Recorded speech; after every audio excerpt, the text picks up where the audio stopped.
Punjabi radio 'ਚ ਵੈਸੇ ਸੁਣ ਰਹੇ ਸਾਰੇ ਸਰੋਤਿਆਂ ਨੂੰ ਬਲਵਿੰਦਰ ਕੌਰ ਵੱਲੋਂ ਪਿਆਰ ਭਰੀ ਸਤਿ ਸ਼੍ਰੀ ਅਕਾਲ। ਤੇ ਜੀ ਸਰੋਤਿਓ, ਪ੍ਰੋਗਰਾਮ ਖਬਰ ਤੇ ਨਜ਼ਰ ਪ੍ਰੋਗਰਾਮ ਦੇ ਵਿੱਚ ਸਾਡੇ ਨਾਲ ਹੋਣਗੇ ਮਿੰਟੂ ਗੁਰਸਰੀਆ ਜੀ, ਜੋ ਸਾਡੇ ਨਾਲ ਖਬਰ ਤੇ ਨਜ਼ਰ ਪ੍ਰੋਗਰਾਮ ਦੇ ਵਿੱਚ ਹੁੰਦੇ ਨੇ। ਬਹੁਤ ਬਹੁਤ ਇਹਨਾਂ ਦਾ ਧੰਨਵਾਦ ਕਰਦੇ ਹਾਂ ਕਿ ਇਹ ਇਸ ਪ੍ਰੋਗਰਾਮ ਦੇ ਵਿੱਚ ਸਾਡੇ ਨਾਲ ਜੁੜਦੇ ਨੇ। ਪ੍ਰੋਗਰਾਮ ਸ਼ੁਰੂ ਕਰਨ ਤੋਂ ਪਹਿਲਾਂ ਧੰਨਵਾਦ ਕਰਨਾ ਚਾਹਾਂਗੇ ਸਾਡੇ ਸਪਾਂਸਰ ਦਾ, ਜਿਨ੍ਹਾਂ ਨੇ ਇਸ ਪ੍ਰੋਗਰਾਮ ਨੂੰ ਸਪਾਂਸਰ ਕਰਕੇ ਤੁਹਾਡੇ ਤੱਕ ਪਹੁੰਚਾਇਆ ਜੀ।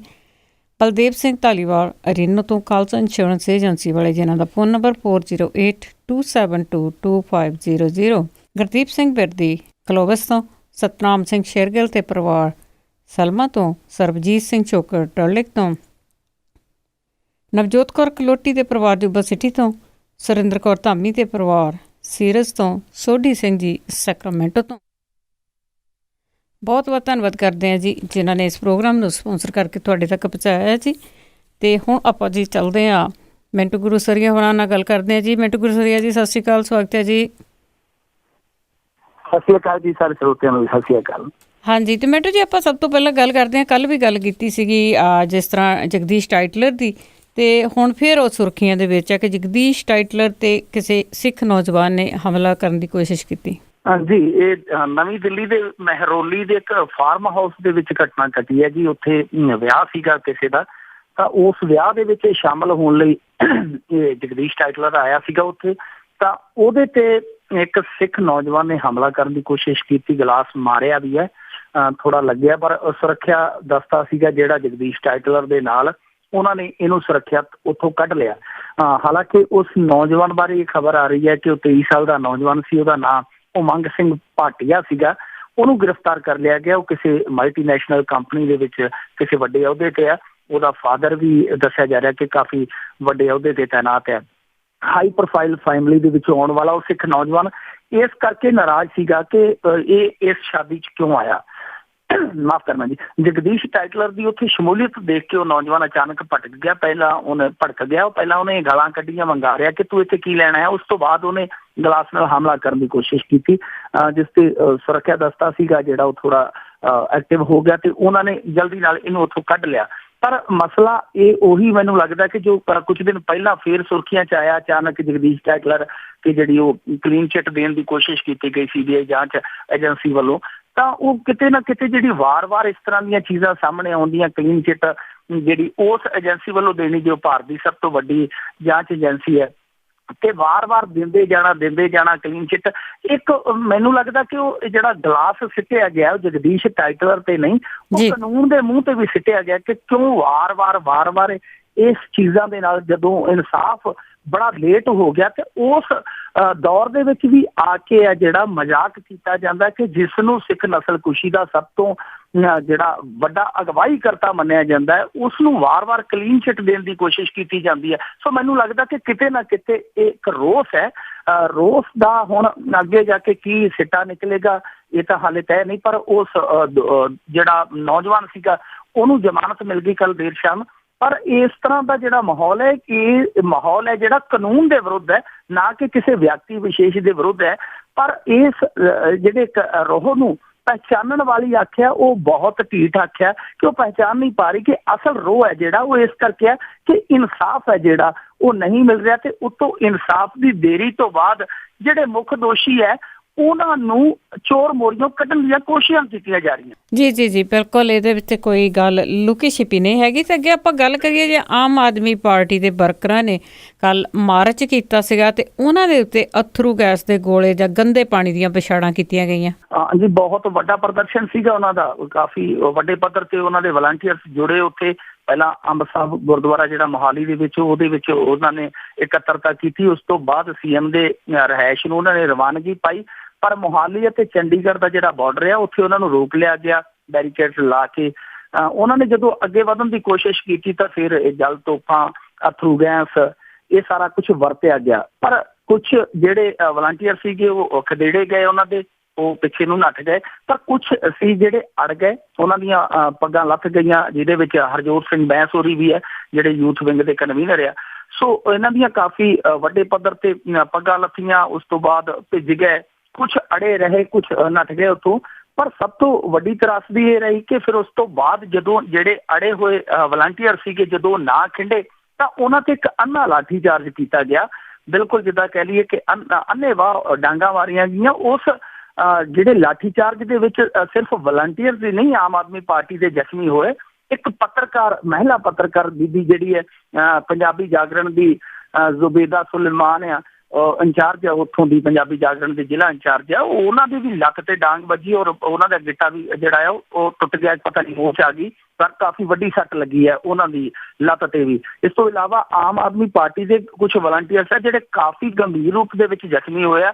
ਮੋਹਾਲੀ ਦੇ ਹਸਪਤਾਲ ਤੇ 16 ਸੈਕਟਰ ਦੇ ਹਸਪਤਾਲ 'ਚ ਉਹਨਾਂ ਨੂੰ ਇਲਾਜ ਕਰਾਇਆ ਗਿਆ, ਦਾਖਲ ਕਰਾਇਆ ਗਿਆ ਉਹਨਾਂ ਨੂੰ ਇਲਾਜ ਵਾਸਤੇ। ਪਰ ਸਭ ਤੋਂ ਵੱਡੀ ਗੱਲ ਇਹ ਹੈ ਕਿ ਜੇਕਰ ਕਾਂਗਰਸ ਘੇਰਨ ਆਉਂਦੀ ਹੈ ਪ੍ਰਕਾਸ਼ ਸਿੰਘ ਬਾਦਲ ਦੀ ਰਿਹਾਇਸ਼, ਤਾਂ ਪ੍ਰਕਾਸ਼ ਸਿੰਘ ਬਾਦਲ ਕੁਰਸੀ ਢਾਹ ਕੇ ਘੰਟਿਆਂ ਬੱਧੀ ਉਡੀਕਦੇ ਰਹਿੰਦੇ ਕਿ ਕੈਪਟਨ ਆਵੇ, ਮੈਂ ਉਹਨੂੰ ਚਾਹ, ਸਮੋਸੇ ਤੇ ਬਿਸਕੁਟ ਪਰੋਸਾਂ। ਪਰ ਜੇਕਰ ਆਮ ਆਦਮੀ ਪਾਰਟੀ ਵਾਲੇ ਇੱਕ ਇਹ ਮੰਗ ਲੈ ਕੇ ਆ ਰਹੇ ਆ ਤਾਂ ਉਹਨਾਂ ਦੇ ਨਾਲ ਇਸ ਤਰ੍ਹਾਂ ਦਾ ਵਤੀਰਾ ਕਰਨਾ ਜਿਹੜਾ ਆ ਉਹ ਥੋੜਾ ਜਿਹਾ ਚੁੱਭਦਾ ਕਿ ਕਾਂਗਰਸੀਆਂ ਲਈ ਦਰਵਾਜ਼ੇ ਖੁੱਲੇ ਤੇ ਇਹਨਾਂ ਲਈ ਦਰਵਾਜ਼ੇ ਭੀੜੇ, ਉੱਤੋਂ ਦਰਵਾਜ਼ੇ ਦੇ ਉੱਤੋਂ ਡਾਂਗਾਂ ਦੀ ਵਿਚਾਰ।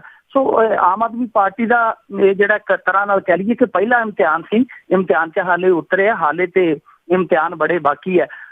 ਕੱਲ ਭਗਵੰਤ ਮਾਨ ਨੇ ਵੀ ਕਹਿ ਦਿੱਤਾ ਕਿ ਇਸ ਜਿਹੜਾ ਪ੍ਰਦਰਸ਼ਨ ਸੀਗਾ, ਇਸ ਦੀ ਜਿਹੜੀ ਅਗਵਾਈ ਸੀਗੀ ਉਹ ਯੂਥ ਹੀ ਕਰ ਰਿਹਾ ਸੀਗਾ, ਕਿਉਂਕਿ ਵੱਡੇ ਲੀਡਰ ਜਿਹੜੇ ਸੀਨੀਅਰ ਲੀਡਰ ਉਹਨਾਂ ਨੂੰ ਪਿੱਛੇ ਰੱਖਿਆ ਗਿਆ ਇਸ ਕਰਕੇ ਕਿ ਇਹ ਇਮਤਿਹਾਨ ਦੇ ਲੈਣ, ਪੱਕ ਜਾਣ।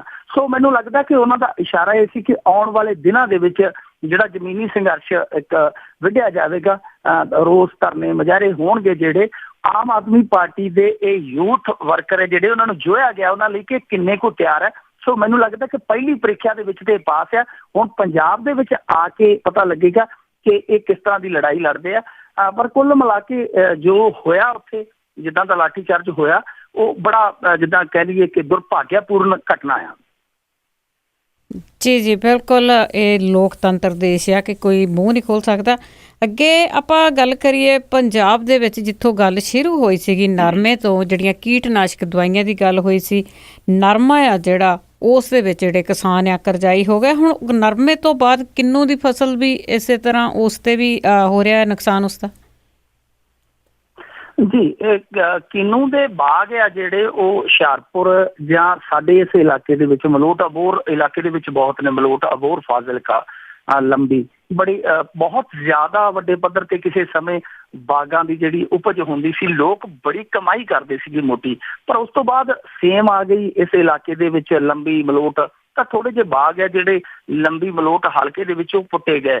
ਤਾਂ ਜਿਹੜੇ ਰਹਿ ਗਏ ਅਬੋਹਰ ਤੇ ਫਾਜ਼ਿਲਕਾ ਏਰੀਏ ਦੇ ਵਿੱਚ, ਹੁਣ ਉਹ ਵੀ ਬੜੇ ਡੈਮੇਜ ਹੋ ਰਹੇ, ਬੜੇ ਵੱਡੇ ਪੱਧਰ ਤੇ ਉਹਨਾਂ ਦਾ ਨੁਕਸਾਨ ਹੋ ਰਿਹਾ। ਉਸਦਾ ਕਾਰਨ ਇਹ ਹੈ ਕਿ ਇੱਕ ਤਾਂ ਜਿਹੜਾ ਪੰਜਾਬ ਦਾ ਤਾਪਮਾਨ ਹੈ ਉਹ ਉਤਾਰ ਚੜਾਅ ਵਾਲਾ ਆ। ਜਿਵੇਂ ਹੁਣ ਰਾਤ ਨੂੰ ਅਸੀਂ ਦੇਖੀਏ ਤਾਂ ਇੱਥੇ ਤਾਪਮਾਨ ਹੈ ਜਿਹੜਾ ਉਹ ਬੜਾ ਡਿੱਗ ਜਾਂਦਾ, ਹੇਠਲੇ ਪੱਧਰ ਤੇ ਆ ਜਾਂਦਾ, ਯਾਨੀ 7-8 ਡਿਗਰੀ ਸੈਲਸੀਅਸ ਤੇ ਆ ਜਾਂਦਾ।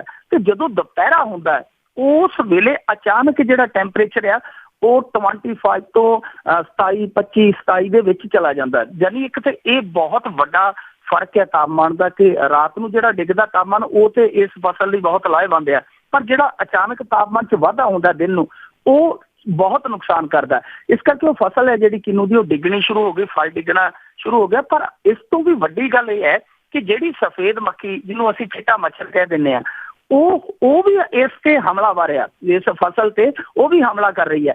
ਯਾਨੀ ਇਹਦਾ ਮਤਲਬ ਇਹ ਹੈ ਕਿ ਚਿੱਟਾ ਮੱਛਰ ਹੈ ਜਿਹੜਾ ਉਹ ਸਰਕਾਰ ਤੋਂ ਹਾਲੇ ਤੱਕ ਵੀ ਕਾਬੂ ਵਿੱਚ ਨਹੀਂ ਆਇਆ। ਨਾ ਹੀ ਚਿੱਟਾ ਨਸ਼ਾ ਹੈ ਜਿਹੜਾ ਉਹ ਕਾਬੂ ਆਇਆ ਤੇ ਨਾ ਹੀ ਚਿੱਟਾ ਮੱਛਰ ਆ ਰਿਹਾ, ਕਿਉਂਕਿ ਇਸ ਜਿਹੜੀ ਚਿੱਟੇ ਮੱਛਰ ਦੀ ਨੁਕਸਾਨੀ ਫਸਲ ਹੈ ਬਿਲਕੁਲ ਤਬਾਹ ਹੋ ਜਾਂਦੀ ਹੈ। ਤੇ ਹੁਣ ਜਿਹੜੀ ਦੱਸਦੇ ਆ ਕਿ ਫਸਲ ਹੈ 30 ਤੋਂ 50% ਇਸ ਇਲਾਕੇ ਦੇ ਵਿੱਚ, ਅਬੋਹਰ, ਫਾਜ਼ਿਲਕਾ, ਮਲੋਟ ਇਲਾਕੇ ਦੇ ਵਿੱਚ ਉਹ ਡਿੱਗ ਪਿਆ, ਫਲ ਡਿੱਗ ਪਿਆ, ਯਾਨੀ 30 ਤੋਂ 50%। ਜਦਕਿ ਦੂਸਰੇ ਪਾਸੇ ਸਰਕਾਰ, ਜਿਵੇਂ ਸ਼ੁਰੂ ਦੇ ਵਿੱਚ ਨਰਮੇ ਦੇ ਮਾਮਲੇ 'ਚ ਵੀ ਇਹਨਾਂ ਨੇ ਇਹੀ ਕਿਹਾ ਸੀ ਕਿ ਨਹੀਂ ਜੀ ਮਾਮੂਲੀ ਜਿਹਾ ਨੁਕਸਾਨ ਆ, ਮਾਮੂਲੀ ਜਿਹਾ ਨੁਕਸਾਨ ਹੈ, ਅਸੀਂ ਰੋਕ ਲਿਆਂਗੇ। ਹੁਣ ਉਸੇ ਤਰ੍ਹਾਂ ਹੀ ਜਿਹੜੇ director horticulture doctor Gurkamal Singh ਨੇ ਜੀ, ਕੋਈ ਉਹ ਕਹਿੰਦੇ ਨੇ ਕਿ ਇਹ ਨੁਕਸਾਨ ਹੈ ਜਿਹੜਾ ਮਾਮੂਲੀ ਹੈ, 2 ਤੋਂ 8% ਦਾ ਨੁਕਸਾਨ ਹੈ, ਕੋਈ 30 ਤੋਂ 50% ਨਹੀਂ, ਇਸ ਨੂੰ ਅਸੀਂ ਰੋਕ ਲਵਾਂਗੇ ਤੇ ਚਿੱਟੀ ਮੱਖੀ ਦਾ ਕੋਈ ਹਮਲਾ ਨਹੀਂ। ਯਾਨੀ ਉਹ ਫਿਰ ਉਸੇ ਨਰਮੇ ਵਾਲੀ ਗੱਲ ਤੇ ਹੀ ਉਸੇ ਤਰ੍ਹਾਂ ਹੀ ਅੜੇ ਹੋਏ ਕਿ ਜੀ ਬੜਾ ਮਾਮੂਲੀ ਨੁਕਸਾਨ ਹੈ, ਅਸੀਂ ਕਾਬੂ ਕਰ ਲਵਾਂਗੇ। ਪਰ ਇਹ ਕਾਬੂ ਹੁੰਦਾ ਨਜ਼ਰ ਨਹੀਂ ਆਉਂਦਾ, ਕਿਉਂਕਿ ਚਿੱਟੀ ਮੱਖੀ ਬਾਰੇ ਜਿਨ੍ਹਾਂ ਨੇ ਇੱਕ ਰਣਨੀਤੀ ਐਲਾਨਣੀ ਸੀਗੀ, ਇੱਕ ਜਿੱਦਾਂ ਕੋਈ ਵਧੀਆ ਕੋਈ ਕੀਟਨਾਸ਼ਕ ਮੰਗਵਾਉਣੀ ਸੀ, ਕੋਈ ਖੇਤੀ ਵਿਗਿਆਨੀਆਂ ਨੂੰ ਉਹ ਐਸਾ ਇੱਕ ਕਮੇਟੀ ਬਣਾਉਂਦੇ, ਕੋਈ ਜਿਹੜਾ ਸੁਝਾਅ ਦਿੰਦੀ ਕਿ ਦਵਾਈ ਵਰਤੀ ਜਾਵੇ। ਉਹ ਸਰਕਾਰ ਤੇ ਕਿਸੇ ਹੋਰ ਕਹਾਣੀ 'ਚ ਉਲਝੀ ਹੋਈ ਹੈ। ਪਹਿਲਾਂ ਬੇਅਦਬੀ ਮਾਮਲੇ 'ਚ, ਉਸ ਤੋਂ ਬਾਅਦ ਰੈਲੀਆਂ ਦਾ ਰੇਲਾ ਚੱਲ ਪਿਆ, ਯਾਨੀ ਕਿਤੇ ਮੱਛਰ ਵਾਲੇ ਪਾਸੇ ਤੇ ਹਾਲੇ ਹੋਈ ਨਹੀਂ। ਪਰ ਜਦੋਂ ਨੂੰ ਮੈਨੂੰ ਲੱਗਦਾ ਹੋਣਗੇ, ਉਦੋਂ ਨੂੰ ਜਿਹੜੇ ਇਹਨਾਂ ਫਸਲਾਂ ਨੂੰ ਬੀਜਣ ਵਾਲੇ, ਬੋਣ ਵਾਲੇ, ਉਹ ਬਚਣਗੇ ਨਹੀਂ ਜੀ। ਤੇ ਅੱਗੇ ਆਪਾਂ ਦੀ ਗੱਲ ਕਰੀਏ, ਕਾਂਗਰਸੀ ਲੀਡਰ, ਅਕਾਲੀ ਲੀਡਰ ਆਪਸ ਵਿੱਚ ਭਿੜਦੇ ਆ, ਤੇ ਇਹਨਾਂ ਦੇ ਹੁਣ ਜਿਹੜੇ ਵਰਕਰ ਆ ਉਹ ਵੀ ਥਾਂ ਥਾਂ ਆਪਸ ਵਿੱਚ ਭਿੜ ਰਹੇ ਆ। ਹਾਂਜੀ, ਕੁਛ ਦਿਨ ਪਹਿਲਾਂ ਸਰੂਪ ਹੋਈ ਹੈ, ਜਿਹੜੇ ਬਠਿੰਡੇ ਤੋਂ ਅਕਾਲੀ ਨੇਤਾ ਹੈ, ਉਹਨਾਂ ਦੇ ਨਾਲ ਮੀਡੀਆ ਸਲਾਹਕਾਰ ਸੀਗੇ ਜਿਹੜੇ ਹਰਜਿੰਦਰ ਸਿੰਘ ਉਪ ਮੁੱਖ ਮੰਤਰੀ ਦੇ, ਉਹਨਾਂ ਦੀ ਝੜਪ ਹੋਈ ਸੀ। ਉਹ ਵੀਡੀਓ ਵਾਇਰਲ ਹੋਈ, ਸਾਰਿਆਂ ਨੇ ਦੇਖੀ ਹੋਣੀ ਹੈ। ਕੱਲ ਸੁਖਬੀਰ ਸਿੰਘ ਬਾਦਲ ਦਾ OSD ਚਰਨਜੀਤ ਬਰਾੜ ਤੇ ਪ੍ਰਤਾਪ ਸਿੰਘ ਬਾਜਵਾ ਭਿੜ ਗਏ। ਇੱਥੇ ਦੋਨੇ ਹੀ ਜਿਹੜੇ ਕਾਫੀ ਵਧੀਆ ਸ਼ਾਂਤ ਸੁਭਾਅ ਦੇ ਮੰਨੇ ਜਾਂਦੇ, ਪਰ ਇੱਥੇ ਕੱਲ ਕਾਫੀ ਤਲਖ ਕਲਾਮੀ ਹੋਈ। ਦੋਵਾਂ ਦੀ ਗੱਲ ਤਲਖ ਕਲਾਮੀ ਤੋਂ ਵੱਧ ਕੇ ਜਿਹੜੀ ਗੱਲ ਕਲਾਮੇ ਤੱਕ ਪਹੁੰਚ ਗਈ, ਧੱਕੋ ਮੁੱਕੀ ਵੀ ਹੋਈ ਹੈ। ਪਰ ਇਹ ਦੇਖਣਾ ਦਿਲਚਸਪ ਹੈ ਕਿ ਕਾਹਦੇ ਲਈ ਲੜ ਰਹੇ ਸੀਗੇ। ਇਹਨਾਂ ਦੀ ਲੜਾਈ ਜਿਹੜੀ ਹੋਈ ਹੈ ਜੀ, ਉਹ ਹੋਈ ਹੈ ਪੰਜਾਬ ਜੂਡੋ ਐਸੋਸੀਏਸ਼ਨ ਦੀਆਂ ਚੋਣਾਂ ਨੂੰ ਲੈ ਕੇ, ਯਾਨੀ ਪ੍ਰਧਾਨਗੀ ਦੀ ਕਲਗੀ ਨੂੰ ਲੈ ਕੇ ਜਿਹੜੀ ਕੁੱਕੜ ਲੜਾਈ ਆ ਉਹ ਹੋਈ ਹੈ। ਉਹਦਾ ਕਾਰਨ ਇਹ ਸੀ ਕਿ ਦੋਨੇ ਧਿਰਾਂ ਹੀ ਉੱਥੇ ਕਿਸੇ ਹੋਟਲ ਦੇ ਵਿੱਚ, ਜਿੱਥੇ ਚੋਣ ਹੋਣੀ ਸੀ, ਉੱਥੇ ਪਹੁੰਚ ਗਏ। ਦੋਨਾਂ ਨੇ ਹੀ ਆਪੋ ਆਪ ਨੂੰ, ਯਾਨੀ ਇੱਕ ਧੜੇ ਨੇ ਪ੍ਰਤਾਪ ਸਿੰਘ ਬਾਜਵਾ ਨੂੰ ਪ੍ਰਧਾਨ ਐਲਾਨ ਕੇ ਅਬਜ਼ਰਵਰ ਨੂੰ ਸੂਚੀ ਫੜਾ ਦਿੱਤੀ, ਤੇ ਦੂਜੇ ਪਾਸੇ ਚਰਨਜੀਤ ਸਿੰਘ ਬਰਾੜ ਹੋਰੀ ਜਿਹੜੇ ਸੁਖਬੀਰ ਸਿੰਘ ਬਾਦਲ ਦੇ ਹਲਕੇ ਦੇ ਆ, ਸੁਖਬੀਰ ਸਿੰਘ ਬਾਦਲ ਦੇ ਦੋਸਤ ਵੀ ਹੈ, ਨਜ਼ਦੀਕੀ ਵੀ ਹੈ, ਉਹਨਾਂ ਨੇ ਆਪਣੇ ਆਪ ਨੂੰ ਪ੍ਰਧਾਨ ਥਾਪ ਕੇ ਜਿਹੜੀ ਇੱਕ ਅਬਜ਼ਰਵਰ ਨੂੰ ਸੂਚੀ ਫੜਾ ਦਿੱਤੀ। ਯਾਨੀ ਦੋਵੇਂ ਹੀ ਪ੍ਰਧਾਨ ਬਣ ਗਏ, ਆਪਣੇ ਆਪ ਜਿਵੇਂ ਕਹਿ ਲਈਏ ਆਪੂ ਪ੍ਰਧਾਨ। ਤਾਂ ਇਸ ਤੋਂ ਬਾਅਦ ਇਹਨਾਂ ਦੀ ਜਿਹੜੀ ਬਹਿਸ ਆ ਉਹ ਤਲਖ ਕਲਾਮੀ 'ਚ ਬਦਲੀ, ਤਲਖ ਕਲਾਮੀ ਤੋਂ ਗੱਲ ਕਲਾਮੀ ਤੱਕ ਪਹੁੰਚੀ, ਧੱਕਾ ਮੁੱਕੀ ਹੋਈ। ਫਤਿਹ ਸਿੰਘ ਬਾਜਵਾ ਜਿਹੜੇ ਫਤਿਹ ਜੰਗ ਸਿੰਘ ਬਾਜਵਾ ਜਿਹੜੇ ਪ੍ਰਤਾਪ ਸਿੰਘ ਬਾਜਵਾ ਦੇ ਭਰਾਤਾ ਸ਼੍ਰੀ ਹੈ, ਉਹਨਾਂ ਦੇ ਗਨਮੈਨ ਨੂੰ ਇੱਕ ਨੂੰ ਗ੍ਰਿਫਤਾਰ ਵੀ ਕਰ ਲਿਆ ਗਿਆ, ਕਿਉਂਕਿ ਉਹ ਵੀ ਇਹਨਾਂ ਦੀ ਸਪੋਰਟ ਤੇ ਆਏ ਹੋਏ ਸੀਗੇ। ਸੋ ਕੁੱਲ ਮਿਲਾ ਕੇ ਜਿਹੜਾ ਮਸਲਾ ਹੈ ਉਹ ਬੜਾ ਦਿਲਚਸਪ ਹੈ ਕਿ ਕੁਰਸੀ ਲਈ ਲੜ ਰਹੇ ਆ, ਤੇ ਕੁਰਸੀ ਕਾਹਦੀ ਹੈ? ਇੱਕ ਖੇਡ ਐਸੋਸੀਏਸ਼ਨ ਦੀ, ਯਾਨੀ ਖੇਡਾਂ ਦਾ ਜਿਹੜਾ ਕਾਰ ਵਿਹਾਰ ਹੈ ਉਹ ਵੀ ਸਿਆਸਤ ਚਾਹੁੰਦੀ ਹੈ ਕਿ ਉਹਨਾਂ ਦੀ ਸ਼ਕਲ ਛਾਇਆ ਹੇਠ ਪਲੇ। ਪੰਜਾਬ ਦੀ ਨਹੀਂ, ਭਾਰਤ ਪੂਰੇ ਦੀ ਬਦਕਿਸਮਤੀ ਹੈ ਕਿ ਜਿਨ੍ਹਾਂ ਲੀਡਰਾਂ ਨੇ ਕਦੇ ਗੁੱਲੀ ਡੰਡਾ ਨਹੀਂ ਖੇਡਿਆ, ਉਹ ਕੋਈ ਕ੍ਰਿਕਟ ਦੀ ਐਸੋਸੀਏਸ਼ਨ ਦਾ ਪ੍ਰਧਾਨ ਹੈ, ਕੋਈ ਫੁੱਟਬਾਲ ਦੀ ਐਸੋਸੀਏਸ਼ਨ ਦਾ ਪ੍ਰਧਾਨ ਹੈ, ਕੋਈ ਹਾਕੀ ਇੰਡੀਆ ਦਾ ਅਹੁਦੇਦਾਰ ਹੈ। ਯਾਨੀ ਇੱਕ ਫਿਰਕ ਹੈ ਜਿਹੜੀ ਉਹ ਭਾਰਤ 'ਚੋਂ ਚਲਦੀ ਹੁਣ ਪੰਜਾਬ 'ਚ ਆਈ ਹੈ ਕਿ ਜਿਹਦੀ ਸੱਤਾ ਹੁੰਦੀ ਹੈ ਉਹ ਕਹਿੰਦੀ ਹੈ ਕਿ ਮੈਂ ਜਿੰਨੀਆਂ ਵੀ ਖੇਡ ਐਸੋਸੀਏਸ਼ਨ ਹੈ ਸਾਰੀਆਂ ਆਪਣੇ ਖੰਭਾਂ ਥੱਲੇ ਕਰ ਲਾ। ਉਹ ਖੰਭਾਂ ਥੱਲੇ ਕਰਨ ਦੀ ਲੜਾਈ ਹੈ ਜੀ, ਜਿਹੜੀ ਹੁਣ ਜੁੰਡਿਓ ਜੁੰਡੀ ਹੋ ਗਏ। ਬਿਲਕੁਲ ਜੀ, ਇਹਨਾਂ ਨੇ ਜਿਹੜੀ ਲੜਾਈ ਆ ਇਹਨਾਂ ਪਾਰਟੀਆਂ ਨੇ ਗਲੀਆਂ ਤੱਕ ਪਹੁੰਚਾ ਦਿੱਤੀ, ਗਲੀਆਂ ਮੁਹੱਲਿਆਂ ਦੇ ਵਿੱਚ ਜਿਹੜੀ ਆ ਬਿਲਕੁਲ ਜੀ ਖਿੱਚੋਤੂ ਹੋ ਰਹੀ ਆ। ਅੱਗੇ ਗੱਲ ਕਰਦੇ ਆ ਜੀ ਆਪਾਂ ਬਲਤੇਜ ਪੰਨੂ ਦੇ ਮਾਮਲੇ ਵਿੱਚ ਡਾਕਟਰ ਧਰਮਵੀਰ ਗਾਂਧੀ ਨੇ ਚਿੱਠੀ ਲਿਖੀ ਆ ਰਾਜਨਾਥ ਨੂੰ, ਤੇ ਭਗਵੰਤ ਮਾਨ ਨੂੰ ਵੀ ਸਲਾਹ ਦਿੱਤੀ ਆ ਕਿ ਪੰਨੂ ਤੇ ਭੈਰੋਵਾਲ ਦੇ ਪੱਖ ਵਿੱਚ ਖੜਨ। ਭੈਰੋਵਾਲ ਦਾ ਜਿਹੜਾ ਮਾਮਲਾ ਹੈ ਉਹ ਤਕਰੀਬਨ ਹੱਲ ਹੋ ਚੁੱਕਾ। ਸ਼ਾਇਦ ਡਾਕਟਰ ਧਰਮਵੀਰ ਗਾਂਧੀ ਹੋਰਾਂ ਨੂੰ ਇਹਦੀ ਜਾਣਕਾਰੀ ਨਹੀਂ ਹੈ ਕਿ ਉਹ ਜਿਹੜੇ ਭੈਰੋਵਾਲ ਦੇ ਰਿਸ਼ਤੇਦਾਰਾਂ ਨੂੰ ਲਿਆ ਗਿਆ ਸੀ ਹਿਰਾਸਤ 'ਚ, ਉਹਦੇ ਪਿਤਾ ਨੂੰ ਤੇ ਉਹਦੇ ਸਾਲਾ ਸਾਹਿਬ ਨੂੰ, ਉਹਨਾਂ ਨੂੰ ਜ਼ਮਾਨਤ ਮਿਲ ਗਈ ਸੀ, ਮੈਨੂੰ ਲੱਗਦਾ 3-4 ਦਿਨ ਪਹਿਲਾਂ। ਸ਼ਾਇਦ ਇਹਨਾਂ ਕੋਲੇ ਉਹ ਜਾਣਕਾਰੀ ਨਹੀਂ ਪਹੁੰਚੀ। ਤੇ ਹੁਣ ਰਹਿ ਗਿਆ ਮਸਲਾ ਬਲਤੇਜ ਪੰਨੂ ਦਾ। ਇਹਨਾਂ ਨੇ ਰਾਜਨਾਥ ਸਿੰਘ ਨੂੰ ਚਿੱਠੀ ਲਿਖੀ ਹੈ, ਬਹੁਤ ਵਧੀਆ ਗੱਲ ਕੀਤੀ, ਔਰ ਪਹਿਲੇ ਦਿਨ ਤੋਂ ਹੀ ਜਿਹੜਾ ਪਹਿਲਾ ਵਿਰੋਧ ਕੀਤਾ ਸੀਗਾ ਉਹ ਡਾਕਟਰ ਧਰਮਵੀਰ ਗਾਂਧੀ ਹੋਰਾਂ ਨੇ ਕੀਤਾ। ਮਾਫ ਕਰਨਾ ਜੀ, ਡਾਕਟਰ ਧਰਮਵੀਰ ਗਾਂਧੀ ਹੋਰਾਂ ਨੇ ਪਹਿਲਾ ਵਿਰੋਧ ਦਰਜ ਕੀਤਾ ਸੀਗਾ, ਤੇ ਉਸ ਤੋਂ ਬਾਅਦ ਇੱਕ ਜਿਹੜੀ ਵਿਰੋਧ ਦੀ ਲਹਿਰ ਉੱਠ ਖੜੀ ਹੋਈ। ਹੁਣ ਵੀ ਉਹਨਾਂ ਨੇ ਰਾਜਨਾਥ ਸਿੰਘ ਨੂੰ ਚਿੱਠੀ ਲਿਖ ਕੇ ਇਸ ਮਾਮਲੇ ਦੇ ਵਿੱਚ ਦਖਲਅੰਦਾਜ਼ੀ ਕਰਨ ਦੀ ਮੰਗ ਕੀਤੀ ਹੈ ਕਿ ਇਸ ਮਾਮਲੇ ਦੀ ਜਿਹੜੀ ਹੈ ਜਾਂਚ ਹੋਣੀ ਚਾਹੀਦੀ ਹੈ, ਕਿਉਂਕਿ ਇਹ ਅਲੋਕਤੰਤਰ ਢੰਗ ਅਪਣਾਇਆ ਹੈ। ਕਿਉਂਕਿ ਪੰਨੂ ਨੂੰ ਪਹਿਲਾਂ ਗ੍ਰਿਫਤਾਰ ਕੀਤਾ ਗਿਆ, ਉਸ ਤੋਂ ਬਾਅਦ ਜਿਹੜਾ ਪਰਚਾ ਦਰਜ ਹੋਇਆ, ਸੋ ਇਹਦੀ ਪੜਤਾਲ ਕਰਨੀ ਬਣਦੀ ਹੈ, ਕਿਉਂਕਿ ਲੋਕਤਾਂਤਰਿਕ ਢੰਗ ਨਹੀਂ ਅਪਣਾਇਆ ਗਿਆ ਜੋ ਇਸ ਗ੍ਰਿਫਤਾਰੀ ਦੀ ਪ੍ਰਕਿਰਿਆ ਦੇ ਵਿੱਚ। ਸੋ ਉਹਨਾਂ ਨੇ ਭਗਵੰਤ ਮਾਨ ਨੂੰ ਵੀ ਵੰਗਾਰਿਆ ਕਿ ਭਗਵੰਤ ਮਾਨ ਦਾ ਬੜਾ ਪੱਖ ਪੂਰਿਆ, ਬਲਤੇਜ ਸਿੰਘ ਪੰਨੂ ਹੋਰੀ ਬਹੁਤ ਹਮਾਇਤ ਕਰਦੇ ਰਹੇ ਆ, ਤਾਂ ਉਸ ਦੇ ਬਦਲੇ ਅੱਜ ਜੇ ਉਹਨਾਂ ਨੂੰ ਜ਼ਰੂਰਤ ਹੈ ਤਾਂ ਉਹ ਵੀ ਉਹਨਾਂ ਦੀ ਪਿੱਠ ਤੇ ਆ ਕੇ ਖੜਨ। ਤੇ ਹਾਲਾਂਕਿ ਜਿਹੜਾ ਭਗਵੰਤ ਮਾਨ ਹੈ ਉਹਦਾ ਕਹਿਣਾ ਹੈ ਕਿ ਮੈਂ ਇਸ ਮਾਮਲੇ ਨੂੰ ਸੰਸਦ ਦੇ ਵਿੱਚ ਉਠਾਇਆ, ਤੇ ਮੈਂ ਆਉਣ ਵਾਲੇ ਦਿਨਾਂ ਦੇ ਵਿੱਚ ਪੰਜਾਬ ਆ ਰਿਹਾ, ਤੇ ਆ ਕੇ ਹੋਰ ਵੀ ਜਿਹੜੀ ਇਸ ਮਾਮਲੇ ਦੇ ਵਿੱਚ ਹੋਇਆ ਉਹ ਕਰਾਂਗਾ। ਸੋ ਇਹ ਕੁੱਲ ਮਿਲਾ ਕੇ ਜੀ ਮਾਮਲਾ ਜਿਹੜਾ ਉਹ ਸਿਆਸਤ ਦੇ ਹੱਥਾਂ ਵਿੱਚ ਤੇ ਹੈ ਹੀ ਹੈ। ਡਾਕਟਰ ਧਰਮਵੀਰ ਗਾਂਧੀ ਹੈ, ਭਗਵੰਤ ਮਾਨ ਹੋਰੀ, ਉਹਨਾਂ ਨੇ ਆਵਾਜ਼ ਬੇਸ਼ੱਕ ਸੰਸਦ ਦੇ ਵਿੱਚ ਉਠਾਈ ਸੀ, ਪਰ ਉੱਥੇ ਬਲਤੇਜ ਪੰਨੂ ਦੇ ਮਾਮਲੇ ਦਾ ਨਹੀਂ, ਉੱਥੇ ਜ਼ਿਕਰ ਹੋਇਆ ਸੀ ਪੱਤਰਕਾਰਤਾ ਦੀ ਆਜ਼ਾਦੀ ਦਾ ਸ਼ਾਇਦ। ਤਾਂ ਮੈਨੂੰ ਲੱਗਦਾ ਕਿ ਪੰਜਾਬ ਦੇ ਵਿੱਚ ਆ ਕੇ ਜਿਵੇਂ ਡਾਕਟਰ ਧਰਮਵੀਰ ਗਾਂਧੀ ਕਹਿੰਦੇ ਕਿ ਇੱਕ ਸਿੱਧੀ ਲੜਾਈ ਜਿਹੜੀ ਹੈ ਉਹ ਲੜਨ ਦੀ ਜ਼ਰੂਰਤ ਹੈ, ਕਿਉਂਕਿ ਪੱਤਰਕਾਰਤਾ ਦਾ ਇੱਥੇ ਗਾਲਿਆ ਜਿਹੜਾ ਕੁੱਟਿਆ ਜਾ ਰਿਹਾ, ਜਿਹਦੇ ਵਿੱਚ ਕੋਈ ਸ਼ੱਕ ਨਹੀਂ, ਕੋਈ ਸ਼ੁਬਾ ਨਹੀਂ। ਪਰ ਜੇ ਦੂਸਰੇ ਪਾਸੇ ਬਲਤੇਜ ਸਿੰਘ ਪੰਨੂ ਹੋਰਾਂ ਦੇ ਮਾਮਲੇ ਦੀ ਗੱਲ ਕਰੀਏ ਤਾਂ ਹਾਲੇ ਉਹਨਾਂ ਦੇ ਲਈ ਜੇਲ੍ਹ ਦਾ ਦਰਵਾਜ਼ਾ ਖੁੱਲ੍ਹਦਾ ਨਜ਼ਰ ਨਹੀਂ ਆਉਂਦਾ। ਹਾਲੇ ਇੱਕ ਉਡੀਕ ਹੈ ਕਿ ਕੋਈ ਨਾ ਕੋਈ ਦਰਵਾਜ਼ਾ ਜਿਹੜਾ ਕਾਨੂੰਨ ਦਾ ਬਣੇ, ਜਿਹਦੇ ਰਾਹੀਂ ਉਹ ਜਿਹੜੇ ਆਪਣੇ ਬੁਰੇ ਵਕਤ 'ਚ ਨੇ ਉਹਦੇ 'ਚੋਂ ਬਾਹਰ ਆ ਸਕਣ। ਜੀ ਜੀ। ਤੇ ਅੱਗੇ ਆਪਾਂ ਗੱਲ ਕਰੀਏ ਬੇਅਦਬੀ ਦੇ ਮਾਮਲੇ ਵਿੱਚ, ਜੋ ਉਸ ਟਾਈਮ ਦੇ ਉੱਤੇ ਜੋ ਪੱਤਰਕਾਰ ਸੀਗੇ ਜਾਂ ਜਿਨ੍ਹਾਂ ਨੇ ਵੀਡੀਓ ਸ਼ੂਟ ਕੀਤੀਆਂ ਜਾਂ ਜਿਨ੍ਹਾਂ ਨੇ ਕੁਛ ਕੁ ਰਸਤੇ ਰੋਕੇ ਆ, ਤੇ ਉਹਨਾਂ ਦੀਆਂ ਲਿਸਟਾਂ ਸਪੈਸ਼ਲ ਬਣ ਰਹੀਆਂ ਜੀ। ਜੀ ਜੀ, ਇਹ ਬਿਲਕੁਲ ਪੁਲ ਬੰਦ ਕਰਨ ਵਾਲਿਆਂ ਖਿਲਾਫ ਕੇਸ ਨਹੀਂ, ਇਹ ਜ਼ਬਾਨ ਬੰਦ ਕਰਨ ਲਈ ਕੇਸ ਦਰਜ ਕੀਤੇ ਜਾ ਰਹੇ ਆ।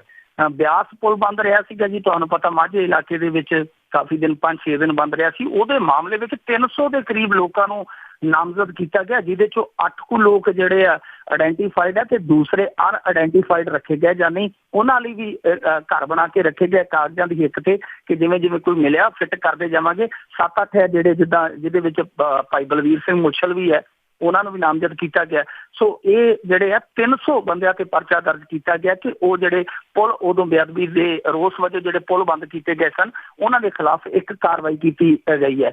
ਸੋ ਇਸ ਕਾਰਵਾਈ ਨੂੰ ਅਸੀਂ ਹੁਣ ਕਈ ਪੱਖਾਂ ਤੋਂ ਲੈ ਸਕਦੇ ਹਾਂ ਕਿ ਪੰਜਾਬ ਸਰਕਾਰ ਜਿਹੜੀ ਹੈ ਉਹ ਇਸ ਬੰਦ ਦੀ ਕਾਰਵਾਈ ਦੇ ਨਾਂ ਤੇ ਜ਼ੁਬਾਨ ਬੰਦ ਕਰਵਾਉਣ ਵਾਲੇ ਪਾਸੇ ਤੁਰੀ ਹੈ ਕਿ ਕੋਈ ਵਿਰੋਧ ਨਾ ਹੋਵੇ। ਅਸਲ ਦੇ ਵਿੱਚ ਇਹ ਵਿਰੋਧ ਦਾ ਵਿਰੋਧ ਹੈ, ਜੋ ਇਹਨਾਂ ਦੇ ਖਿਲਾਫ ਵਿਰੋਧ ਉੱਠਿਆ ਉਹਦਾ ਵਿਰੋਧ ਹੈ, ਨਾ ਕਿ ਕੋਈ ਇੱਕ ਕਾਨੂੰਨੀ, ਅਸੀਂ ਇਹਨੂੰ ਕਹਿ ਸਕਦੇ ਹਾਂ ਕਿ ਸਰਕਾਰ ਨੇ ਬਹੁਤ ਵੱਡੀ ਕੋਈ ਕਾਨੂੰਨੀ ਕਾਰਵਾਈ ਕੀਤੀ ਹੈ।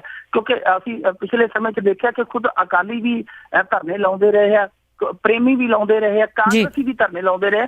ਪਰ ਇਸ ਤਰ੍ਹਾਂ ਟਾਰਗੇਟ ਕਰਨਾ ਉਹ ਜਿਹੜਾ ਉਹ ਸਰਕਾਰ ਦਾ ਵਿਰੋਧ ਜਿਹੜਾ ਹੁੰਦਾ, ਉਹਨੂੰ ਵਿਰੋਧ ਨੂੰ ਕੁਚਲਣ ਦੀ ਇੱਕ ਕੋਸ਼ਿਸ਼ ਮੰਨੀ ਜਾ ਸਕਦੀ ਹੈ, ਉਹ ਸਪਸ਼ਟ ਹੈ।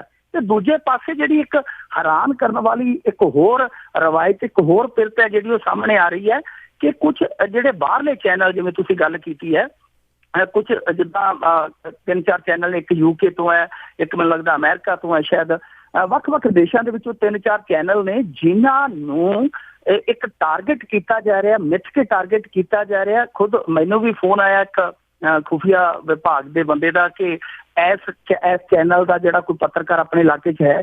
ਮੈਂ ਕਿਹਾ ਨਹੀਂ ਜੀ, ਸਾਡੇ ਇਸ ਇਲਾਕੇ ਦੇ ਵਿੱਚ ਕੋਈ ਇਹਨਾਂ ਚੈਨਲਾਂ ਦਾ ਜਾਂ ਇਹਨਾਂ ਚੈਨਲਾਂ ਦੇ ਪੇਜ ਚਲਾਉਣ ਵਾਲਾ ਕੋਈ ਨਹੀਂ ਹੈਗਾ, ਤੁਸੀਂ ਆਪਣਾ ਕੰਮ ਕਰੋ। ਸੋ ਉਹ ਇੱਕ ਕਵਾਇਦ ਸ਼ੁਰੂ ਕੀਤੀ ਗਈ ਹੈ ਕਿ ਜਿਹੜੇ ਉਹ ਚੈਨਲ ਸੀ, ਖਾਸ ਤੌਰ ਤੇ 3-4 ਬਾਹਰਲੇ ਚੈਨਲ ਸੀਗੇ, ਮੈਂ ਉਹਨਾਂ ਦੇ ਨਾਂ ਨਹੀਂ ਨਸ਼ਰ ਕਰ ਸਕਦਾ ਜੀ, ਕਿਉਂਕਿ ਉਹ ਇੱਥੇ ਪੰਜਾਬ ਦੇ ਵਿੱਚ ਕਾਫੀ ਜਿਹੜੀ ਖੇਡ ਹੈ ਉਲਝੀ ਹੋਈ ਹੈ। ਸੋ ਉੱਥੇ ਉਹਨਾਂ ਚੈਨਲਾਂ ਨੂੰ ਇੱਕ ਰਣਨੀਤੀ ਦੇ ਤਹਿਤ ਟਾਰਗੇਟ ਕਰਨ ਦੀ ਕੋਸ਼ਿਸ਼, ਜਿਹੜੇ ਇੱਥੋਂ ਦੇ ਪ੍ਰੈਸ ਰਿਪੋਰਟਰ ਜਿਹੜੇ ਰੱਖਦੇ ਆ ਉਹਨਾਂ ਨੂੰ ਕਰ ਲਿਆ ਜਾਵੇ। ਸੋ ਇਹ ਇੱਕ ਬਹੁਤ ਗਲਤ ਪਿਰਤ ਹੈ। ਜੇਕਰ ਉਹਨਾਂ ਚੈਨਲਾਂ ਨੇ ਕੁਝ ਗਲਤ ਵਿਖਾਇਆ, ਜੇਕਰ ਉਹਨਾਂ ਚੈਨਲਾਂ ਨੇ ਕੋਈ ਗਲਤੀ ਕੀਤੀ ਹੈ, ਤਾਂ ਉਹਨਾਂ ਨੂੰ ਕਾਨੂੰਨ ਦੇ ਦਾਇਰੇ 'ਚ ਲਿਆ ਕੇ ਉਹਨਾਂ ਨੂੰ ਨੋਟਿਸ ਕਰਨਾ ਚਾਹੀਦਾ, ਉਹਨਾਂ ਨੂੰ ਅਦਾਲਤਾਂ 'ਚ ਖੜੇ ਕਰਨਾ ਚਾਹੀਦਾ ਜੇਕਰ ਉਹਨਾਂ ਨੇ ਕੋਈ ਗਲਤ ਚੀਜ਼ ਪੇਸ਼ ਕੀਤੀ ਹੈ। ਪਰ ਇਸ ਤਰ੍ਹਾਂ ਪੱਤਰਕਾਰਾਂ ਦੀਆਂ ਲਿਸਟਾਂ ਬਣਾ ਲੈਣੀਆਂ, ਤੇ ਖਾਸ ਤੌਰ ਤੇ ਮੱਲਾਂਵਾਲੀ 'ਚ ਇੱਕ ਖਬਰ ਵੀ ਆ ਰਹੀ ਹੈ ਅੱਜ ਕਿ ਮੱਲਾਂਵਾਲੀ ਥਾਣੇ ਦੇ ਵਿੱਚ ਇੱਕ ਮਾਮਲਾ ਦਰਜ ਕਰਨ ਦੀ ਜਿਹੜੀ ਆ ਉਹ ਤਕਰੀਬਨ ਤਿਆਰੀ ਕਰ ਲਈ ਗਈ ਹੈ ਇਹਨਾਂ ਚੈਨਲਾਂ ਦੇ ਪੱਤਰਕਾਰਾਂ ਉੱਤੇ। ਜੀ ਜੀ। ਅਤੇ ਜੀ ਅੱਗੇ ਆਪਾਂ ਗੱਲ ਕੀਤੀ ਸੀਗੀ ਕੱਲ ਗੁਰਮੀਤ ਪੈਂਕੀ ਦੀ, ਤੇ ਗੁਰਮੀਤ ਪੈਂਕੀ ਦੇ ਐਡਾ ਵੱਡਾ ਖੁਲਾਸਾ ਕੀਤਾ ਹੈ, ਤੇ ਪੰਜਾਬ ਸਰਕਾਰ ਕਿਸ ਤਰ੍ਹਾਂ ਲੈ ਰਹੀ ਆ ਇਸ ਮਾਮਲੇ ਨੂੰ? ਪੰਜਾਬ ਸਰਕਾਰ ਬਿਲਕੁਲ ਇਸ ਮਾਮਲੇ ਦੇ ਵਿੱਚ ਬੈਕਫੁੱਟ ਤੇ ਹੈ ਜੀ। ਉਹਦਾ ਕਾਰਨ ਇਹ ਹੈ ਕਿ ਜਿਹੜੇ ਬੰਦਿਆਂ ਦੇ ਉਹਨੇ ਨਾਂ ਲਏ, ਜਿਹੜੇ ਪੁਲਿਸ ਅਧਿਕਾਰੀਆਂ ਦੇ ਨਾਂ ਲਏ, ਉਹ ਤੇ ਬਾਦਲ ਪਰਿਵਾਰ ਦੇ ਬਹੁਤ ਜ਼ਿਆਦਾ ਨਜ਼ਦੀਕੀ ਨੇ। ਜਿੱਦਾਂ ਸੁਮੇਰ ਸੈਣੀ ਹੈ ਜਾਂ ਇੱਕ ਹੋਰ DIG ਹੈ ਜਿਹੜਾ ਬਾਅਦ ਦੇ ਵਿੱਚ ਰਿਟਾਇਰ ਹੋ ਕੇ ਇਲੈਕਸ਼ਨ ਵੀ ਲੜਿਆ। ਸੋ ਇਹ ਪੰਜਾਬ ਸਰਕਾਰ ਲਈ ਬਹੁਤ ਵੱਡਾ, ਜਿਵੇਂ ਕਹਿ ਲਈਏ ਕਿ ਗਲੇ ਦੀ ਹੱਡੀ ਬਣ ਗਿਆ ਕਿ ਹੁਣ ਨਾ ਤਾਂ ਨਿਕਲ ਸਕਦੇ ਆ, ਨਾ ਉਹਨੂੰ ਬਾਹਰ ਕੱਢ ਸਕਦੇ ਆ। ਇਹ ਬਹੁਤ ਵੱਡਾ ਮੁੱਦਾ, ਪਰ ਪੰਜਾਬ ਸਰਕਾਰ ਦਾ ਹਾਲੇ ਪੱਖ ਨਹੀਂ ਆਇਆ। ਇਹ ਇੱਕ ਬੜੀ ਆਪਣੇ ਆਪ ਦੇ ਵਿੱਚ ਅਜੀਬੋ ਗਰੀਬ ਗੱਲ ਹੈ ਕਿ ਕਈ ਘੰਟੇ, 2 ਦਿਨ ਦੇ ਕਰੀਬ ਜਿਹੜੇ ਖੁਲਾਸੇ ਹੋਏ ਨੂੰ ਹੋ ਗਏ ਕਿ ਕਿਸੇ ਵੀ ਸਰਕਾਰੀ ਤਰਜਮਾਨ ਨੇ ਇਹਨਾਂ ਚੀਜ਼ਾਂ ਦਾ ਨਾ ਤਾਂ ਖੰਡਨ ਕੀਤਾ, ਨਾ ਇਹਨਾਂ ਨੂੰ ਸਵੀਕਾਰ ਕੀਤਾ ਹੈ। ਤੇ ਦੂਸਰੇ ਪਾਸੇ ਕਿਸੇ ਵੀ ਮਨੁੱਖੀ ਅਧਿਕਾਰਾਂ ਦੇ ਰਾਖੇ ਨੇ ਵੀ ਕੋਈ ਹਾਂ ਦਾ ਨਾਅਰਾ ਨਹੀਂ ਮਾਰਿਆ। ਮੈਂ ਹੈਰਾਨ ਹੈ ਜੀ ਕਿ ਜਦੋਂ ਕੋਈ ਸਿੱਖ ਕਿਤੇ ਕੋਈ ਏਦਾਂ ਦੀ ਘਟਨਾ ਕੋਈ ਸਿੱਖ ਕਰ ਦਿੰਦਾ, ਕਿਸੇ ਕਾਨੂੰਨ ਨੂੰ ਤੋੜਦਾ, ਤੇ ਉਹਦਾ ਬੜੀ ਵਰਖਲਾਫੀ ਹੁੰਦੀ ਹੈ ਕਿ ਸਿੱਖ ਜਿਹੜੇ ਉਹ ਵਾਇਲੈਂਟ ਆ, ਹਿੰਸਕ ਆ। ਪਰ ਅੱਜ ਜੇ ਸਿੱਖਾਂ ਦੀ ਇੱਕ ਬਹੁਤ ਵੱਡੀ ਤਰਾਸਦੀ, ਸਿੱਖਾਂ ਦੇ ਡੁੱਲੇ ਖੂਨ ਦੀ ਇੱਕ ਕਹਾਣੀ ਸਾਹਮਣੇ ਆਈ, ਤੇ ਜਿਹੜੇ ਉਹ ਮਨੁੱਖੀ ਅਧਿਕਾਰਾਂ ਦੇ ਰਾਖੇ, ਜਿਹੜੇ ਇਨਸਾਨੀਅਤ ਦੇ ਪਿਆਰ ਕਰਤਾ ਨੇ, ਉਹ ਬਿਲਕੁਲ ਸਾਰੇ ਖਾਮੋਸ਼ ਹੈ। ਕਿਸੇ ਨੇ ਵੀ ਉਸ ਆਵਾਜ਼ ਨਹੀਂ ਉਠਾਈ ਉਸ ਚੀਜ਼ ਦੇ ਖਿਲਾਫ, ਉਸ ਕਹਾਣੀ ਦੇ ਖਿਲਾਫ ਜਿਹੜਾ ਸ਼ਿਕਾਰ ਇੱਥੇ ਖੇਡਿਆ ਗਿਆ। ਹੁਣ ਗੁਰਮੀਤ ਪਿੰਕੀ ਦੇ ਮਾਮਲੇ ਦੇ ਵਿੱਚ ਜੇ ਦੇਖੀਏ ਤੇ ਉਹਨੇ ਤਾਂ ਸਭ ਕੁਝ ਸਾਫ਼ ਹੀ ਕਰ ਦਿੱਤਾ। ਉਹਨੇ ਇਹ ਵੀ ਦੱਸਿਆ ਕਿ ਕਿੱਦਾਂ ਇੱਕ ਰਜਿੰਦਰ ਸਿੰਘ ਜਟਾਣਾ ਸੀ ਸ਼ਾਇਦ ਕੋਈ ਖਾੜਕੂ, ਉਹਦੇ ਘਰ ਨੂੰ ਅੱਗ ਲਾਈ ਗਈ ਜਿਹਦੇ 'ਚ 80 ਸਾਲ ਦਾ 40 ਸਾਲ ਦਾ ਇੱਕ ਨਵਜਾਤ ਬੱਚਾ ਜਿਹੜਾ ਉਹ ਸਾੜ ਕੇ ਮਾਰ ਦਿੱਤਾ ਗਿਆ। ਸੋ ਇਹੋ ਜਿਹੀਆਂ ਕਹਾਣੀਆਂ ਉਹਨੇ ਦੱਸੀਆਂ ਜਿਹੜੀਆਂ ਕਹਾਣੀਆਂ ਦਿਲ ਕੰਬਾਊ ਹੈ। ਪਰ ਹਾਲਾਂਕਿ ਸਰਕਾਰ ਨਾ ਤੇ ਉਸ ਨੂੰ ਇਨਕਾਰ ਰਹੀ ਹੈ ਤੇ ਨਾ ਸਵੀਕਾਰ ਰਹੀ ਹੈ। ਮੈਂ ਹੈਰਾਨ ਹੈ ਜੀ ਕਿ ਸਾਡੀ ਜਿਹੜੀ ਸੁਪਰੀਮ ਕੋਰਟ ਹੈ ਕੱਲ ਉਹਨੇ ਇਸ ਚੀਜ਼ ਦਾ ਨੋਟਿਸ ਲਿਆ ਕਿ ਜਿਹੜੀਆਂ ਸਾਡੀਆਂ ਪੋਰਨ ਸਾਈਟਾਂ ਨੇ ਸਾਡੇ ਮੁਲਕ ਦੇ ਵਿੱਚ, ਭਾਰਤ ਦੇ ਵਿੱਚ, ਉਹ ਸੈਕਸ ਐਕਟ ਜਿਹੜੀਆਂ ਉਹ ਚਲਾਉਂਦੀਆਂ ਨੇ ਕਿ ਉਹਨਾਂ ਤੇ ਜਿਹੜੀ ਲਗਾਮ ਕੱਸੀ ਜਾਵੇ। ਪਰ ਇਹੋ ਜਿਹੇ ਜਿਹੜੇ ਐਡੇ ਐਡੇ ਵੱਡੇ ਮਾਮਲੇ ਮਨੁੱਖੀ ਅਧਿਕਾਰਾਂ ਨਾਲ ਜੁੜੇ ਆ ਰਹੇ ਆ, ਉਹਨਾਂ ਦੇ ਮਾਮਲਿਆਂ ਤੇ ਨਾ ਤੇ ਕੋਈ ਅਦਾਲਤ, ਨਾ ਕੋਈ ਕਾਨੂੰਨਦਾਨ, ਨਾ ਕੋਈ ਮਨੁੱਖੀ ਅਧਿਕਾਰਾਂ ਦਾ ਰਾਖਾ, ਸਾਰੇ ਹੀ ਖਾਮੋਸ਼ ਹੈ। ਤੇ ਬਾਦਲ ਸਰਕਾਰ ਦੀ ਜਿਹੜੀ ਇੱਕ ਤਰ੍ਹਾਂ ਨਾਲ ਖਾਮੋਸ਼ੀ ਹੈ ਤੇ ਬਹੁਤ ਜ਼ਿਆਦਾ ਰੜਕ ਰਹੀ ਹੈ, ਕਿਉਂਕਿ ਸਭ ਤੋਂ ਜ਼ਿਆਦਾ ਫਰਜ਼ੀ ਮੁਕਾਬਲਿਆਂ ਦੇ ਖਿਲਾਫ ਪ੍ਰਕਾਸ਼ ਸਿੰਘ ਬਾਦਲ ਬੋਲਦੇ ਰਹੇ ਆ ਅਤੀਤ ਦੇ ਵਿੱਚ। ਪਰ ਅੱਜ ਉਹਨਾਂ ਦੀ ਜਿਹੜੀ ਚੁੱਪ ਹੈ ਉਹ ਕਿਸੇ ਨਾ ਕਿਸੇ ਜਿੱਦਾਂ ਕਹਿ ਲਈਏ ਕਿ ਗੜਬੜ ਦਾ ਇਸ਼ਾਰਾ ਹੈ। ਜੀ ਜੀ ਬਿਲਕੁਲ, ਲੋਕੀ ਦੇਖ ਰਹੇ ਆ, ਲੋਕੀ ਵੇਟ ਕਰ ਰਹੇ ਆ ਕਿ ਕੀ ਬੋਲਦੇ ਆ। ਤੇ ਅੱਗੇ ਆਪਾਂ ਜੀ ਹੋਰ ਜਿਸ ਤਰ੍ਹਾਂ ਅਖਬਾਰਾਂ 'ਤੇ ਨਜ਼ਰ ਮਾਰ ਲਓ, ਘਪਲੇ ਹੁੰਦੇ ਆ ਤੇ ਘਪਲਿਆਂ ਨਾਲ ਭਰੀਆਂ ਹੁੰਦੀਆਂ, ਤੇ ਇਸੇ ਦੇ ਵਿੱਚ ਇੱਕ ਔਰਤ ਕੰਡਕਟਰ ਨੇ ਵੀ ਘਪਲੇ ਕੀਤੇ। ਜੀ ਔਰਤਾਂ ਨੂੰ ਅਸੀਂ ਹੱਕ ਤਾਂ ਨਹੀਂ ਦੇ ਸਕੇ, ਪਰ ਦੂਜੇ ਪਾਸੇ ਤੇ ਔਰਤਾਂ ਬਰਾਬਰ ਆ ਜਾਣਗੀਆਂ ਨੇ ਜੀ। ਘਪਲਿਆਂ ਵਾਲੇ ਪਾਸੇ ਤਾਂ ਮਰਦਾਂ ਦੇ ਬਰਾਬਰ ਹੀ ਹੈ। ਇਹ ਵੀ ਇਸੇ ਤਰ੍ਹਾਂ ਦਾ ਹੀ ਮਸਲਾ ਹੈ ਜੀ ਕਿ ਕੰਡਕਟਰ ਸੀਗੀ ਇੱਕ ਬੀਬੀ, ਉਹਦੀ ਪੋਸਟਿੰਗ ਸੀ ਪਟਿਆਲਾ ਦੇ ਵਿੱਚ ਤੇ ਉਹਦੀ ਡਿਊਟੀ ਲਾਈ ਗਈ ਸੀ, ਕਿਉਂਕਿ ਮਹਿਲਾ ਕੰਡਕਟਰ ਹੈ ਜਿਹੜੇ ਰੂਟ ਤੇ ਨਹੀਂ ਭੇਜੇ ਜਾਂਦੇ, ਜਿਹੜੀਆਂ ਬੀਬੀਆਂ ਕੰਡਕਟਰ ਹੈ, ਸੋ ਉਹਨਾਂ ਨੂੰ ਦਫ਼ਤਰਾਂ 'ਚ ਬਿਠਾਇਆ ਜਾਂਦਾ। ਇਹਨੂੰ ਪਾਸ ਬਣਾਉਣ ਲਈ ਜ਼ਿੰਮੇਵਾਰੀ ਦਿੱਤੀ ਗਈ ਸੀ ਤੇ ਜ਼ਿੰਮੇਵਾਰੀ ਜਿਹੜੀ ਸੀ ਇਹਨਾਂ ਨੇ ਉਲਟਾ ਲਈ। ਇਸ ਬੀਬੀ ਨੇ 2 ਰਸੀਦ ਬੁੱਕਾਂ ਲੈ ਲੈਂਦੀ ਸੀ, ਇੱਕ ਕਿਸੇ ਹੋਰ ਅਫਸਰ ਤੋਂ, ਇੱਕ ਕਿਸੇ ਹੋਰ ਅਫਸਰ ਤੋਂ, ਤੇ 2 ਰਸੀਦਾਂ ਕੱਟੀ ਆਉਂਦੀ ਸੀ ਬੀਬੀ। ਜਿਹੜਾ ਵੀ ਪਾਸ ਬਣਾਉਣ ਆਉਂਦਾ ਸੀ, ਇੱਕ ਜਿਹੜਾ ਆਪਦੇ ਕੋਲ ਰੱਖ ਲੈਂਦੀ ਸੀ, ਇੱਕ ਉਹਨੂੰ ਦੇ ਦਿੰਦੀ ਸੀ। ਇੱਕ ਰਸੀਦ ਬੁੱਕ ਦੇ ਜਿਹੜੇ ਪੈਸੇ ਸੀ ਜਮ੍ਹਾਂ ਕਰਾ ਦਿੰਦੀ ਸੀ, ਦੂਸਰੇ ਜਿਹੜੇ ਜੇਬ 'ਚ ਪਾ ਲੈਂਦੀ ਸੀ। ਪਰ ਹੋਇਆ ਕਿ ਜੇ ਇੱਕ ਦਿਨ ਜਿਹੜੀ ਰਸੀਦ ਹੈ ਕਿਸੇ ਨੂੰ ਗਲਤ ਫੜਾ ਬੈਠੀ, ਜਿਹੜੀ ਆਪਣੇ ਕੋਲ ਰੱਖਣੀ ਸੀ ਉਹਨੂੰ ਦੇ ਦਿੱਤੀ ਤੇ ਜਿਹੜੀ ਉਹਨੂੰ ਦੇਣੀ ਸੀ ਉਹ ਆਪਦੇ ਕੋਲ ਰੱਖ ਲਈ। ਉੱਥੋਂ ਜਿਹੜਾ ਇੱਕ ਇੰਸਪੈਕਟਰ ਸੀਗਾ ਰੋਡਵੇਜ਼ ਦਾ, ਇਸ ਜਨਤਕ ਬੱਸ ਸੇਵਾ ਦਾ, ਉਹਨੂੰ ਸ਼ੱਕ ਪਿਆ। ਉਹਨਾਂ ਨੇ ਹੌਲੀ ਹੌਲੀ ਪੜਚੋਲ ਕੀਤੀ ਤੇ ਇੱਕ ਬਹੁਤ ਵੱਡਾ ਘੁਟਾਲਾ ਸਾਹਮਣੇ ਆਇਆ ਕਿ ਕਈ ਰਸੀਦ ਬੁੱਕਾਂ ਜਿਹੜੀਆਂ ਉਹਨਾਂ ਦੇ ਆਧਾਰ ਤੇ ਫਰਜ਼ੀ ਅੱਗੇ ਪਾਸ ਜਾਂ ਪੈਸੇ ਵੱਧ ਲੈ ਕੇ ਉਹ ਪਾਸ ਜਾਰੀ ਕਰ ਦਿੱਤੇ ਗਏ। ਹੁਣ ਬੀਬੀ ਨੂੰ ਜਿਹੜਾ ਕਾਨੂੰਨੀ ਸ਼ਿਕੰਜੇ 'ਚ ਲੈਣ ਦੀਆਂ ਤਿਆਰੀਆਂ ਕੀਤੀਆਂ ਜਾ ਰਹੀਆਂ। ਪਰ ਆਪਣੇ ਆਪ ਦੇ ਵਿੱਚ ਪੰਜਾਬ ਦੇ ਵਿੱਚ ਇੱਕ ਇਹ ਮਾਮਲਾ ਹੈ ਜਿਹੜਾ ਉਹ ਇਸ਼ਾਰਾ ਕਰਦਾ ਹੈ ਕਿ ਜਿਹੜੀ ਭ੍ਰਿਸ਼ਟ ਹੋਈ ਹੈ ਮਸ਼ੀਨਰੀ, ਉਹਦੇ ਵਿੱਚ ਸਿਰਫ ਮਰਦ ਭਾਗੀਦਾਰੀ ਨਹੀਂ, ਉਹਦੇ ਵਿੱਚ ਬੀਬੀਆਂ ਵੀ ਹਿੱਸੇਦਾਰ ਹੈ। ਬੀਬੀਆਂ ਤੇ ਵੀ ਭ੍ਰਿਸ਼ਟਾਚਾਰੀ ਦਾ ਰੰਗ ਹੈ ਜਿਹੜਾ ਉਹ ਪੂਰਾ ਪੱਕਾ ਚੜਿਆ ਹੋਇਆ। ਜੀ ਜੀ ਬਿਲਕੁਲ ਜੀ, ਕਿਸੇ ਪਾਸੇ ਪਿੱਛੇ ਨਹੀਂ ਰਹਿਣਾ ਚਾਹੀਦਾ। ਬਹੁਤ ਬਹੁਤ ਧੰਨਵਾਦ ਮਿੰਟੂ ਗੁਰਸਰੀਆ ਜੀ, ਤੁਸੀਂ ਸਾਡੇ ਨਾਲ ਜੁੜੇ ਤੇ ਖਬਰਾਂ ਤੇ ਝਾਤ ਪਾਈ। ਧੰਨਵਾਦ ਜੀ। ਥੈਂਕ ਯੂ ਜੀ। ਸਰੋਤੇ ਸਨ ਮਿੰਟੂ ਗੁਰਸਰੀਆ। ਤੇ ਹੁਣ ਮੈਂ ਵੀ ਤੁਹਾਡੇ ਤੋਂ ਇਜਾਜ਼ਤ ਲਵਾਂਗੀ। ਬਲਵਿੰਦਰ ਕੌਰ ਵੱਲੋਂ ਵੀ ਆਪ ਸਭ ਨੂੰ ਹੀ ਪਿਆਰ ਭਰੀ ਸਤਿ ਸ੍ਰੀ ਅਕਾਲ।